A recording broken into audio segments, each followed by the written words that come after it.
आज Doubtnut app download करें। Doubtnut पर अपने सभी गणित, रसायन विज्ञान, भौतिक विज्ञान और जीव विज्ञान के डाउट्स का करो सफाया। बस प्रश्न की फोटो खींचो, एक ही प्रश्न को क्रॉप करो और तुरंत वीडियो सोल्यूशन पाओ। अभी डाउनलोड करें। हेलो दोस्तों, इस प्रश्न में दिया गया है कि बाह्य अर्धचालक अशुद्धियां युक्त अर्धचालक जैसे कि एन प्रकार तथा पी प्रकार अर्धचालक में क्या होता है। तो इसमें पहला ऑप्शन दिया गया है कि चालन बैंड और संयोजी बैंड अतिव्यापित होते हैं।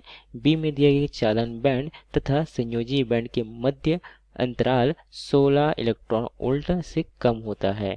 और सी में दिया गया कि चालन बैंड तथा संयोजी बैंड के मध्य अंतराल लगभग 1 इलेक्ट्रॉन वोल्ट होता है। और डी में दिया गया कि चालन बैंड तथा संयोजी बैंड के मध्य अंतराल 100 इलेक्ट्रॉन वोल्ट तथा इससे अधिक होगा।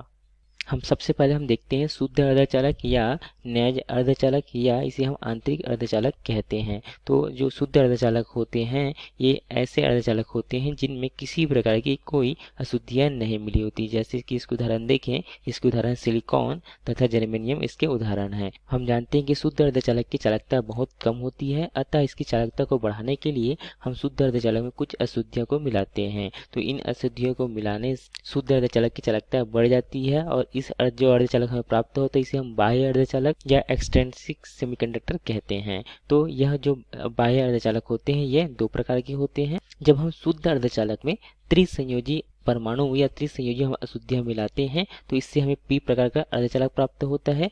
और जब हम पंच संयोजी अशुद्धियां मिलाते हैं तो इससे हमें यहाँ पे एन प्रकार का अर्धचालक प्राप्त होता है।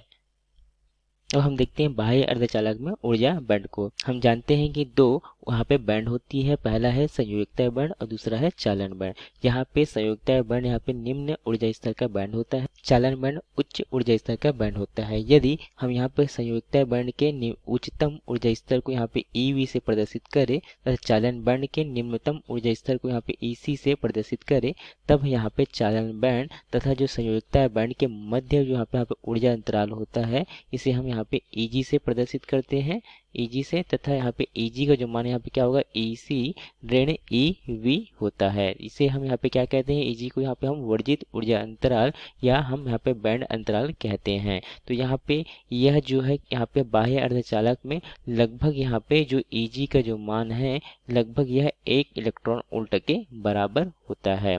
तथा यहाँ पे यदि हम कुचालक में देखें तो कुचालक में यहाँ पे जो वर्जित ऊर्जा अंतराल का जो मान होता है यह लगभग 3 इलेक्ट्रॉन वोल्ट से अधिक होता है। तथा हम चालक में देखें तो यहाँ पे वर्जित ऊर्जा अंतराल का जो मान है यह लगभग 0 के बराबर होता है, क्योंकि इसमें चालन बैंड तथा जो संयोजकता बैंड जो होता है यह अतिव्यापित होते हैं। तो इस प्रकार से हमने यहाँ पे देखा बाह्य अर्धचालक में जो चालन बैंड है तथा संयोजकता बैंड है इसके मध्य जो वर्जित ऊर्जा अंतराल जो होता है यह लगभग 1 इलेक्ट्रॉन वोल्ट के बराबर होता है। तो जो हमें प्रश्न में यहाँ पे पूछा गया था तो यहाँ पे बाह्य अर्धचालक में क्या होता है, तो यहाँ पर दिया गया था ए में कि चालन बैंड तथा संयोजी बैंड अतिव्यापित होते हैं। तो यहाँ पे जो अतिव्यापित किस में होते हैं, यह चालक में होते हैं। तो यहाँ पे बाह्य अर्धचालक में यह नहीं होता है।